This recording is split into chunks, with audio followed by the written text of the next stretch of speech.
We generally aren't the first people to go through something, and we can look at how people went through something in the past, and we can get hope from it, and we can get experience from it, and we can use it in our daily lives to help us make decisions and help us maybe make better decisions than were made in the past. My name is Deya Terrafranca, and we are at the Museum of Ventura County. The Museum of Ventura County has been in existence since 1913. Although the actual collection that started the museum is much older than that. The collection originally belonged to a doctor named Cephas Bard, who moved here after the Civil War and started taking items in trade for services. So if he pulled a tooth for you, you might give him a Chumash basket. Some of the items in our collection are from the 1500s, and we want them to last for another 500 years. The Museum of Ventura County houses about 45,000 photographic positives, and then we have about 200,000 photographic negatives. Of those, we have over 7,000 digitized, but we also have documents that have been digitized, indexes, oral history transcripts, and then we also have videos and oral history audio that we've digitized as well. The photograph that I think represents the spirit of Ventura is a photograph of James Crothers. And the photograph is him in a buggy that's being pulled by a horse. And it is in front of a gas station. And when cars came to Ventura County, James Crothers really didn't like them and was really upset when people would drive too fast past his house. I think one of the things that happens in Ventura is this tension between the past and the future. Do we build, do we not build? Do we change, do we not change? I think that photograph really distills the essence of that tension between growth and change and what we know and what we're comfortable with. Generally, we open a new large exhibit in the main galleries in June. We have the Wachtel Gallery, Wachtel Family Gallery. We display items from the permanent collection in that gallery, and that changes 2 to 3 times a year. And then we have the Smith Gallery, where the George Stewart historical figures are on display, and that changes 3 times a year. It doesn't matter if you're from Ventura County or from somewhere else. There's a story there that's universal. We use local artifacts and local stories to make that universal story come alive. So the museum actually has almost 30,000 objects. We have probably over 500,000 items, if not more than that, up in the library and archives.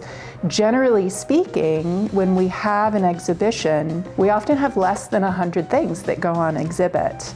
So there are innumerable things that don't go on exhibit. But one of the things that we think about when we're putting together our exhibits are the objects in our collection and what stories they can tell so that we can get them out and people can actually get to see them.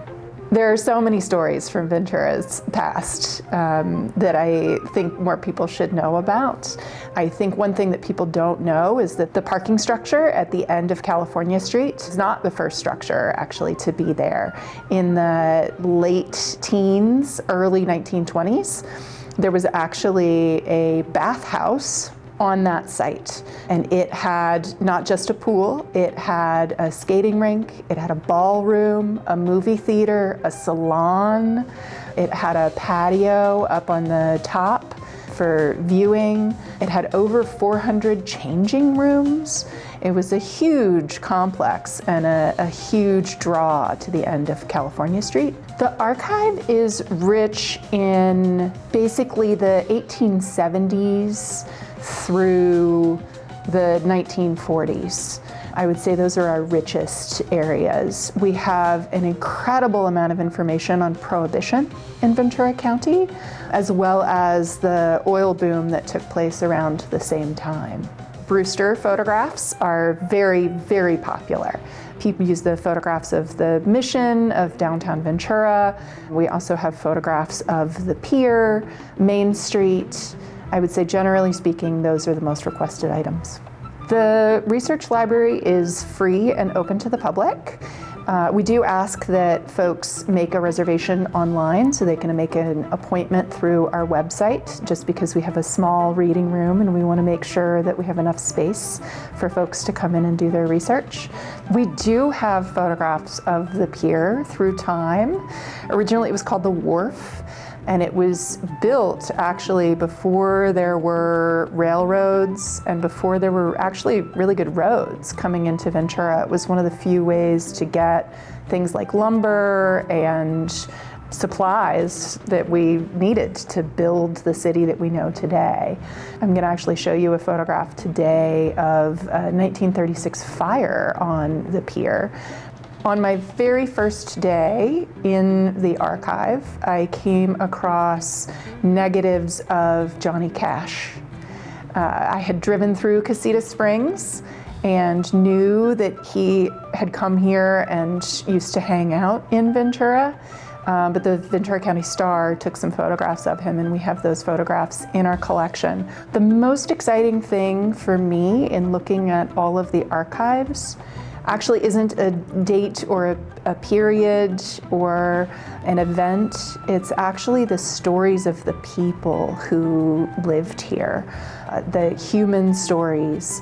It could be the story of Lucy Hicks. It could be the story of Theodosia Burr Shepherd, who actually had one of the earliest seed companies in the state of California, maybe in the country.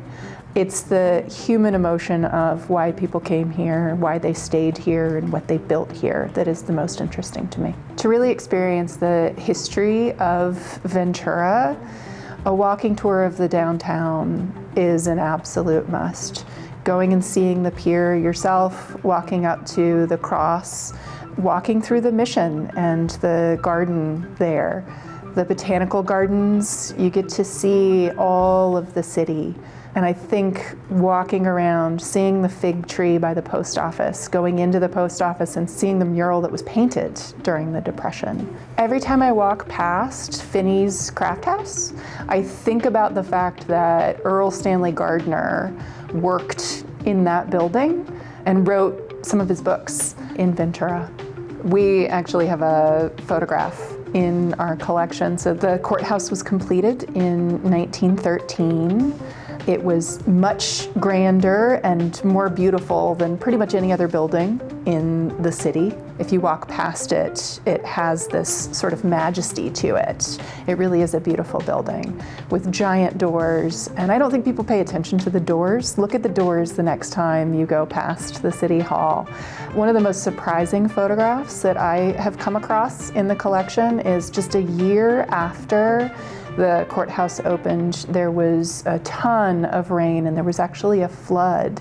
And we have photographs of boulders. If you're looking at the courthouse and you look to the right where the road, sort of the drive goes up behind the courthouse, all of that is full of dirt and boulders. And I think it's an interesting juxtaposition of this grand, very solid building and then nature sort of saying, hey, wait a minute. Human stories often repeat themselves. One of the stories that one of our volunteers researched in 2020 was the 1918 flu pandemic, the Spanish flu. It was a global pandemic. He wrote the blog about, in 1919, people arguing about whether or not to mask, how people responded. And what we heard from people who read that blog was that it was actually comforting to know that they were not the first people to go through something like that. The history in Ventura goes back at least 10,000 years. So archaeologically, we're really interesting.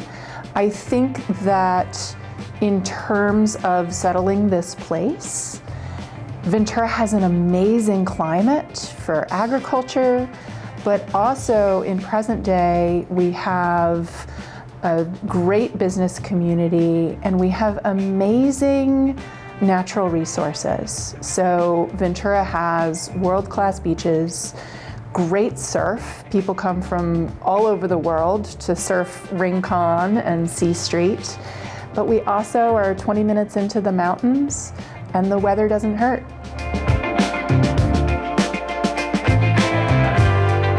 Poli Street, do you know that we say it wrong? No. So it's named after a doctor that moved here, and he actually pronounced his name DePoli, so like roly-poly. But over the years, it's been changed to Poli.